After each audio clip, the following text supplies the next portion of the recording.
this then a possibility that in the coming 1 month we could see US also taking on Cuba? I'll bring in Pranay Upadhyay of India Today Global with us on this broadcast, also Sandeep Punithan with us with more details on this. Pranay, you know, very often you hear these kind of statements from Trump. Sometimes he's serious, sometimes you take it with a pinch of salt. In this particular case, what makes experts really believe that this is a very real possibility that Trump could go after Cuba next?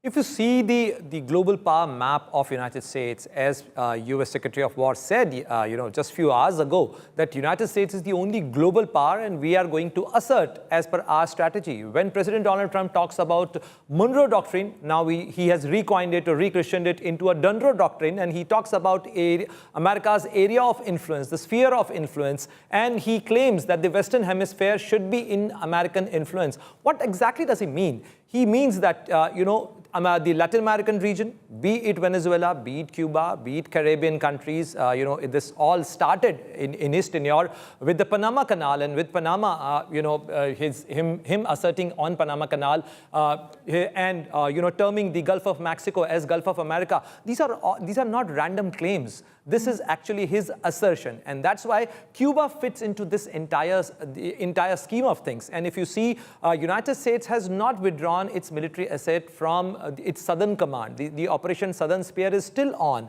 The US naval ships are still, deployed and exercising a cordon in that area, and in fact, they are blocking the shipping movement in that entire region.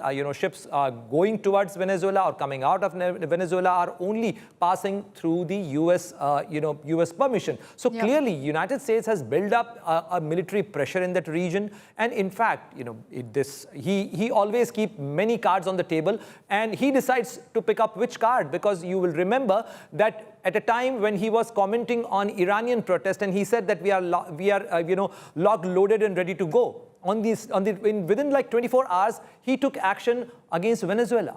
When people were expecting that he is focusing on Greenland, he turned towards Iran. So like many things are happening on the map, and President Donald Trump decides on multiple strategies and at any given point of time. Why Cuba is, I think, a question that many ask, Sandeep, but we also have to highlight here that in the last many years, Donald Trump has repeatedly spoken, again, very similar to what's happening in Venezuela and Iran, of regime change in Cuba. So that could, in a way, be a hint that he's serious about taking on Cuba as well.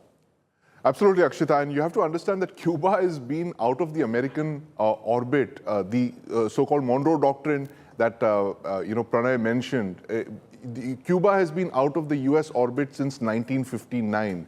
Now, Donald Trump was a 13-year-old schoolboy when a pro-US government there was overthrown and Fidel Castro took over. That's how long back it was. Trump is going to be 80 years old today, just to give your viewers an idea of how long Cuba has been out. So Cuba has been the so-called thorn in the side of the American flesh for a very long time. It's just about 160 kilometers away from the United States. It was a pro-Soviet enclave. Now it's very close to Russia as well. But Cuba's fate has been linked with Venezuela so directly in a way as never before in the past. In January, Trump imposed that executive order cutting off all fuel to Cuba. In fact, imposing a blockade of sorts. It's put Cuba in a kind of economic crisis that they've not seen in several decades. Cuba is extremely shaky now, and the larger picture, Akshita, is that Trump has done what no American president has done in a very long time. In just 2 months, he's gone after 3 regimes that have been, if you can use that expression, a thorn in the side of the American flesh.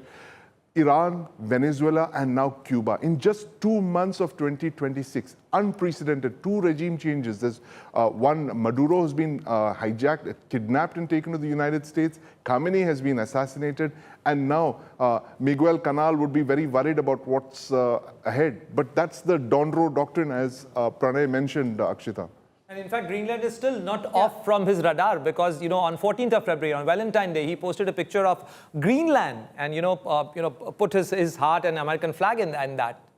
Yeah, so you never really know with Donald Trump, nothing's off the table. And that's why we've also referred to it as a war calendar of sorts as far as Donald Trump is concerned. In 2026, he's literally started things off with a bang. So will April be the month of Cuba for Donald Trump is the big question mark right now. He's definitely indicating towards it with the statement that he has made. But